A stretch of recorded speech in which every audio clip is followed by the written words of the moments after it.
As areias do Egito guardam segredos e histórias que inspiram nossa imaginação e aguçam o nosso desejo de desvendar o passado de uma das maiores civilizações que já existiu. Depois de enfrentar tempos difíceis no final do período conhecido como Império Antigo, os egípcios conseguiram recuperar seus antigos territórios e rotas de comércio, e uma nova era de prosperidade teve início. Essa nova fase da história egípcia é chamada de Império Médio e durou entre os anos 2050 a.C. a 1710 a.C. Após restabelecer o controle militar no Egito, era necessário recuperar a economia e novos sistemas de irrigação foram construídos, além de novos monumentos para os deuses. O faraó Mentuhotep II iniciou uma campanha militar com o intuito de conquistar a Núbia, já que era uma região rica em veios de ouro e joias preciosas, algo que seria muito lucrativo para os debilitados cofres egípcios. A luta contra os núbios durou muitos anos, e apesar de sua insistência, os egípcios não conseguiram subjugar totalmente seus adversários. Um fato que comprova a grande capacidade militar das tribos africanas. Mentuhotep II morreu após reinar por 51 anos. Ele foi sepultado juntamente com suas 6 esposas em um complexo funerário que fica em Deir el-Bahari. Tendo o Egito recuperado seu poder financeiro e sem ter grandes ameaças externas, o Império entrou em um período considerado erudito. Durante o Império Médio, se destacou o conceito de vida no além, e a morte, que já era vista como um rito de passagem, passou a ganhar ainda mais atenção no cotidiano dos egípcios. Outro destaque foi que os governantes retomaram o costume de erguer pirâmides para servirem de túmulos, ordenando a construção de monumentos cada vez maiores. A construção de pirâmides gigantescas se iniciou durante o Império Antigo, sendo a primeira a Pirâmide de Djoser, que foi construída por volta de 2630 a.C. e fica ao nordeste da cidade de Mênfis. A Pirâmide de Djoser e seu complexo de túmulos são consideradas as estruturas monumentais mais antigas do mundo e foram projetadas pelo arquiteto Imhotep.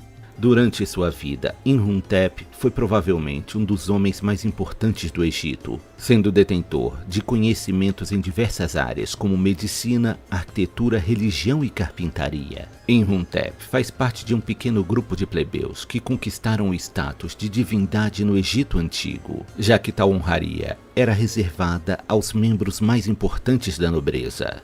A existência histórica de Imhotep é comprovada através de 2 inscrições contemporâneas feitas na base ou pedestal de uma das estátuas de Djoser. Imhotep foi uma figura tão importante que mesmo após sua morte, ele continuou a ser reverenciado, com a localização de sua sepultura tendo sido escolhida com absoluta cautela, e permanece escondida até os dias de hoje. Até hoje foram encontradas e contabilizadas 123 pirâmides no Egito, algumas já praticamente em ruínas. A decisão de se construir túmulos no formato de pirâmide se deve ao fato de essa ser a maneira mais segura de se erguer um gigantesco monumento, já que sua base larga garante a estabilidade da estrutura. Mesmo assim, algumas pirâmides desmoronaram ainda na antiguidade, devido a irregularidades no seu formato ou na escolha errada do terreno. Quando isso acontecia, o construtor era responsabilizado e executado. Ainda existe o caso da famosa pirâmide curvada, que se manteve de pé até os dias de hoje, apesar de ficar evidente que seu formato foi sofrendo alterações durante a construção. A construção das pirâmides era realizada com muito esforço físico e uma logística bem avançada. As grandes pedras de granito pesam aproximadamente 2,5 toneladas e frequentemente eram retiradas de pedreiras que ficavam até 800 quilômetros de distância do local da construção. Depois eram colocadas em balsas e trazidas ao longo do rio Nilo. Depois de serem descarregadas, as pedras eram trazidas com cordas e trenós até o local da construção. Lá eram cortadas e lixadas até assumirem o formato necessário. sendo só então arrastadas através de rampas até o local onde ficariam. Não se sabe ao certo quantos trabalhadores participaram das construções. Acredita-se que cerca de 30.000 homens se esforçaram para erguer estes grandes monumentos. A maioria era composta de homens livres, que recebiam um salário e isenção de impostos pelo trabalho. Muitos escravos também foram usados, sendo delegado a eles as tarefas mais árduas e cansativas. As pirâmides eram erguidas a mando dos faraós, para serem seus túmulos e para demonstrar seu poder e autoridade. Elas também tinham um caráter simbólico para os egípcios, que acreditavam que a Terra originou-se de um monumento primordial, que tinha um formato piramidal.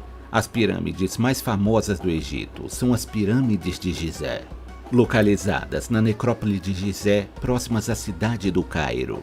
A necrópole possui 3 pirâmides. A mais alta é a pirâmide de Quéops, a média é a pirâmide de Quefren e a menor é a pirâmide de Miquerinos. Ainda existem alguns monumentos menores próximos às pirâmides, que são chamados de pirâmides das rainhas. A Grande Esfinge também faz parte da necrópole. No seu auge, as pirâmides eram finalizadas com uma cobertura de calcário branco polido, que refletia a luz do sol à distância, e no seu topo existia uma finalização com pedras adornadas de escritas hieroglíficas. É até mesmo possível que o topo de algumas pirâmides fosse revestido de ouro. Sem dúvida, era uma visão de tirar o fôlego. A pirâmide de Quéops tinha um impressionante 146 metros de altura, mas hoje possui 138 metros, sendo a mais antiga das 7 maravilhas do mundo antigo e a única que ainda existe. Quase todas as pirâmides foram saqueadas, tanto por dentro quanto por fora, com a cobertura de calcário e as pedras de granito sendo retiradas para serem utilizadas em outras construções ao longo dos séculos. A razão de tamanha dedicação em construir monumentos funerários gigantescos está ligada à religião dos antigos egípcios, que influenciava fortemente a visão que aquele povo tinha sobre a vida e a morte. Os egípcios não deixaram fontes escritas que explicassem com clareza suas crenças. Por conta disso, historiadores modernos usam como fonte de estudos as pinturas e esculturas deixadas em templos, pirâmides e túmulos. Outra fonte de pesquisa são 3 coletâneas de textos hieroglíficos que datam de diferentes períodos. Esses textos são chamados de os Livros das Pirâmides, o Livro dos Sarcófagos e o Livro dos Mortos. Os antigos egípcios acreditavam que os detentores de sangue divino poderiam ressuscitar após algumas centenas de anos, e assim retomar seu lugar de direito como governantes da Terra. Esse conceito de morte e renascimento explica a motivação dos faraós para criar ambientes onde eles pudessem preservar seus corpos e retornar à vida. A prática da mumificação tinha como objetivo preservar o corpo para o qual o soberano iria retornar. Também eram levados para o túmulo os pertences pessoais do faraó, como objetos preciosos, roupas e joias. Durante o Império Antigo, também eram sacrificados seus criados pessoais, animais e sacerdotes. Em muitos casos, suas esposas e concubinas também eram sepultadas juntas com o faraó. Essa prática, contudo, perdeu força durante o Império Médio. Os sarcófagos também tinham uma importância vital para a reencarnação do faraó. O rosto do faraó era entalhado no sarcófago com a maior precisão possível, para que quando o espírito retornasse ao corpo, ele pudesse se lembrar de como era a sua aparência em vida. Nos dias atuais, as práticas muçulmanas são consideradas a religião oficial do Egito, com a maior parte da população seguindo os preceitos do Islã sunita. Ainda assim, existem grupos neopagãos que seguem as religiões dos deuses antigos. Essa prática é chamada de quemetismo. O último faraó que governou o Egito durante o Império Médio foi Amenemes III. Durante seu reinado, ele permitiu que as tribos de origem semítica da Ásia se estabelecessem no delta do rio Nilo. Essas tribos buscavam refúgio da crescente ameaça do Império Assírio.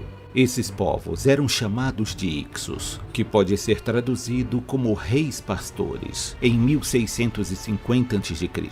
Cheias descontroladas do rio Nilo destruíram parte das plantações egípcias, afetando a economia e fragilizando novamente o império. Os Ixos se aproveitaram deste momento de instabilidade e tomaram controle de algumas cidades construídas no delta do rio Nilo.